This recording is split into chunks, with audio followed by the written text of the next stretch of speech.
Hello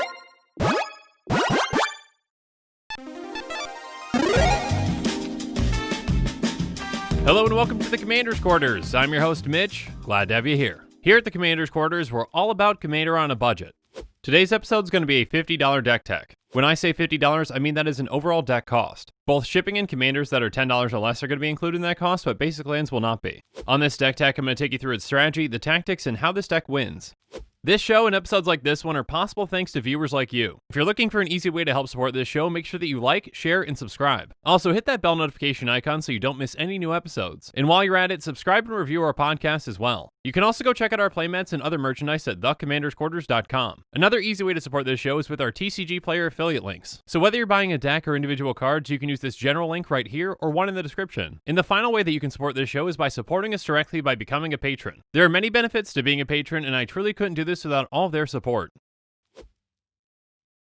Today's episode comes to you courtesy of Nick, who's been supporting this channel for over a year now as a Golden Pig tier patron. I truly couldn't do this without the support from amazing patrons like Nick. For the personalized deck tech, Nick chose Rowan Will Kenrith with a focus on their ultimates. Rowan is a Planeswalker with 4 loyalty that costs 4 red. Her +2 is during target player's next turn, each creature that player controls attacks if able. Her -2 deals 3 damage to each tapped creature target player controls. And her ultimate is -8, target player gets an emblem with, whenever you activate an ability that isn't a mana ability, copy it. You may choose your targets for the copy. And then Will is a Planeswalker that's got 4 loyalty that costs 4 blue. His +2 is until your next turn, up to 2 target creatures each have base power and toughness 0-3 and lose all abilities. His -2 is target player draws 2 cards until your next turn, instant sorcery and Planeswalker spells that player casts cost 2 less to cast. And his ultimate is -8, target player gets an emblem with, whenever you cast an instant sorcery spell, copy, you may choose some targets for the copy. So the basic concept of the deck is this. We're going to get our commanders out, we're going to tick them up, protect them, ultimate with them, and then take over the game in a variety of ways. As always, I'm going to break this deck down into 10 different tactics that show you how this deck works and how we're going to win with it. So let's start things off with tactic number 1, Royal Entrance. First up, there's Wayfarer's Bauble, which we can pay 2 to tap and sacrifice to get a basic land into play tapped. And then we've got 3 mana rocks that each cost 2 and tap for a colorless. Guardian Idol does come into play tap, but we can also make into a 2/2 until end of turn. And the Prismatic Lands can also filter our mana, and Mind Stone we can pay 1 and tap and sacrifice it to draw a card. Next up, there's Sky Diamond, which comes into play tapped and taps for a blue. And then Star Compass also comes into play tapped and can tap for either of our colors depending on our land situation. Next up, we've got Talisman of Creativity, which taps for a color, so it can tap for one of our 2 colors but deals 1 damage to us. And then Izzet Signet has pay 1 and tap to add blue-red. Next up, we've got the very flexible Mana Rock with Everflowing Chalice. It's got multi-kicker too, and it enters the battlefield with a charge counter on it for each time it was kicked. And then it can tap to add colors for each charge counter on it. And then we've got Hedron Archive, which can tap for colorless, and it's got pay 2 and tap and sacrifice it to draw 2 cards. And then Sisay's Ring and Urgolm's Eye are just simpler versions of this, they just tap for colorless. Next up, we've got Firemind Vessel, which comes into play tap, but it can tap to add 2 mana of different colors. And then we've got Dreamstone Hedron, which can tap for colorless, and it's got pay 3 and tap and sacrifice it to draw 3 cards. But another way to draw some cards comes with Izzet Locket. It can tap for either of our colors, and by paying 4 Izzet into it and tapping and sacrificing it, we draw 2 cards. And finally, we've got Jace's Sanctum, which doesn't ramp us, but it does help reduce the cost of many of our spells. It says instant sorcery spells you cast cost 1 to cast, and on top of that, whenever you cast an instant sorcery spell, you scry 1. But now it's time for us to move on to tactic number 2, Just Some Friends. Outside of our commanders, we've got some other powerful Planeswalkers in this deck. So first up, we've got Jace, Architect of Thought. His +1 is until your next turn, whenever a creature an opponent controls attacks, it gets -1/-0 until end of turn. His -2 is reveal the top 3 cards of your library, and opponent separates those cards into 2 piles, put 1 into your hand and the other on the bottom of your library in any order. And his -8 is for each player, search that player's library for a non-land card and exile it, then that player shuffles their library. You may cast those cards without paying their mana cost. Next up, there's Chandra Lar, who starts off at 6 loyalty. Her +1 deals 1 damage to target player. She has -X, she's going to deal X damage to target creature. And her -8 deals 10 damage to target player and each creature they control. And then we've got another Chandra with Chandra Acolyte of Flame. She starts with 4 loyalty and has a 0, put a loyalty counter on each red Planeswalker you control. Her next 0 makes 2 1/1 red elemental creature tokens. They gain haste, sacrifice them at the beginning of next end step. In her -2 is you may cast target instant or sorcery card with converted mana cost 3 or less from your graveyard. If that card is put into your graveyard this turn, exile it instead. Next up, we've got a whole lot of Ral with Ral Izzet Viceroy, Ral Xeric, and Ral Storm Conduit.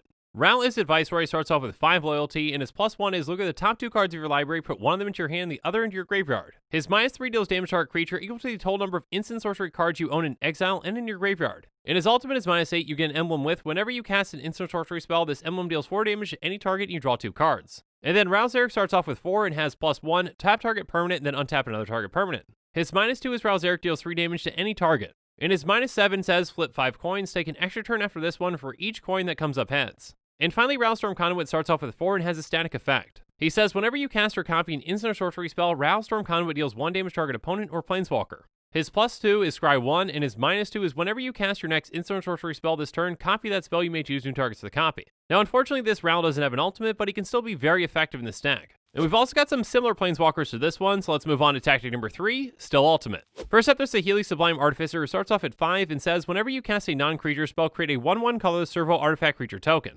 And then her -2 is target artifact you control becomes a copy of another target artifact or creature you control until end of turn, except it's an artifact in addition to its other types. Next up, there's Narset Partner of Veils, who starts off at 5 loyalty and says each opponent can't draw more than 1 card each turn. Her -2 is look at the top 4 cards of your library, you may reveal a non-creature, non-land card from among them and put into your hand for the rest of the bottom of your library in a random order. And finally, there's Sarkhan the Masterless, who starts off with 5 loyalty and says whenever a creature attacks you or a planeswalker you control, each dragon you control deals 1 damage to that creature. His +1 is until end of turn, each planeswalker you control becomes a 4/4 red dragon creature and gains flying. And his -3 is create a 4/4 red dragon creature token with flying.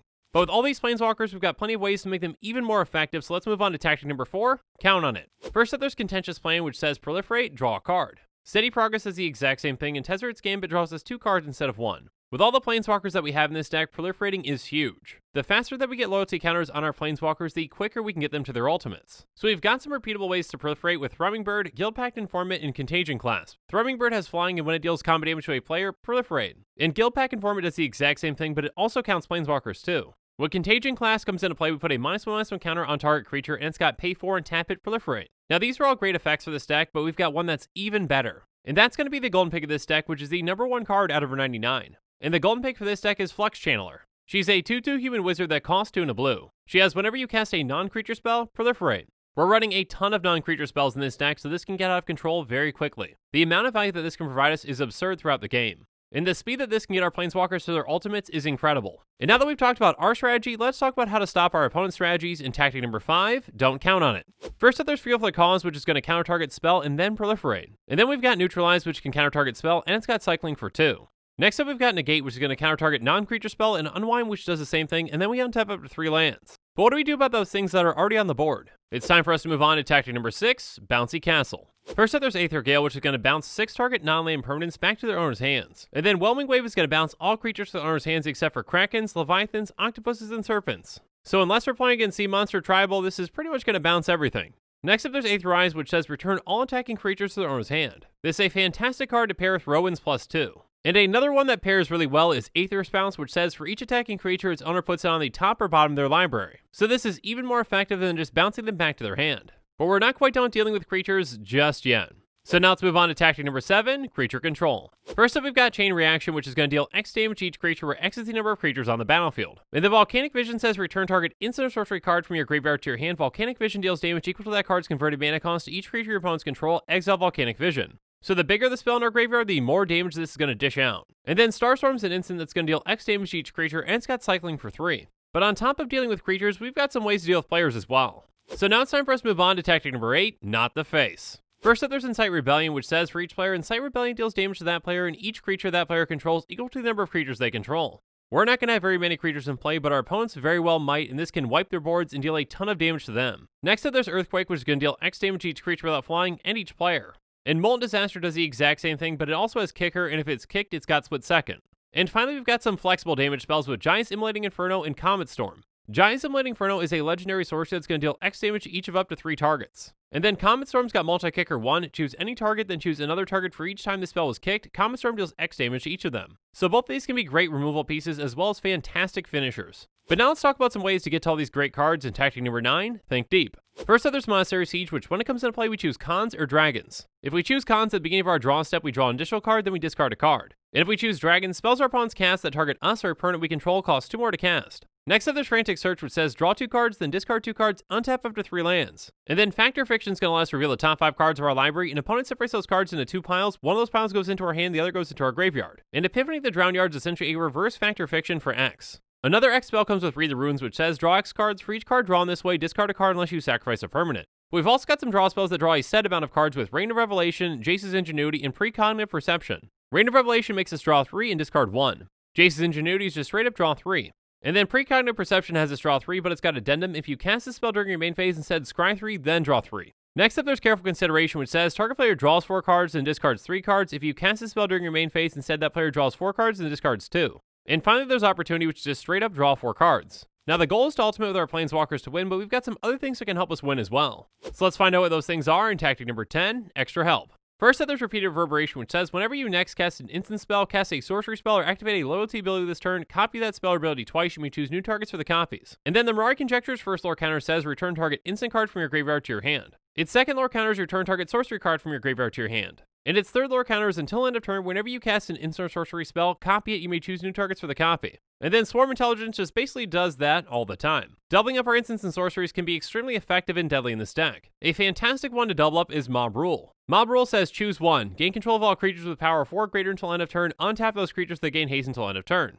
Or gain control of all creatures with power 3 or less until end of turn, untap those creatures that gain haste until end of turn. So this can either get us a ton of creatures, or if copied, get us all the creatures to attack with. With our Planeswalkers ultimates and some very powerful spells, we can easily finish off the game. But now it's time to see how our deck compares when it comes to price. The average Will and Rowan EDH Rec deck is going to set you back $281.01. Our deck is going to be much more affordable, coming in at $49.99. If you want to see a breakdown of this deck's cost, check out the link in the description. And now it's time for us to move on to some reasonable upgrades to see how we can upgrade this deck. First up, let's add in Worn Power Stone by taking out Urgolem's Eye. Next up, let's add in Arcane Signet by taking out Dreamstone Hedron. And then let's add in Tezzeret Artifice Master by taking out Sarkhan the Masterless. Next up, let's add in Inexorable Tide by taking out Monastery Siege. And then let's upgrade this deck with Deep Glow Escape by taking out Jace's Sanctum. And finally, let's add in Karn's Temporal Sunring by taking out the Mirari Conjecture. And with that, this show is coming to a close, so it's my turn to hear from you, so let me know what your thoughts of this deck tech are in the comments below. And make sure you're following us on social media for more updates and sneak peeks on future episodes.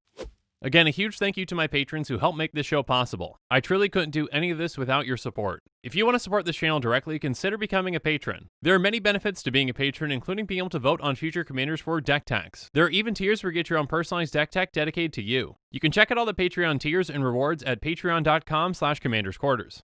If you haven't already, make sure that you like and subscribe to the channel. Here at the Commander's Quarters, we're all about budget commander. So while you're at it, go ahead and check out some of our other types of episodes. And with that, I'm out of here. Thanks again and have a good one.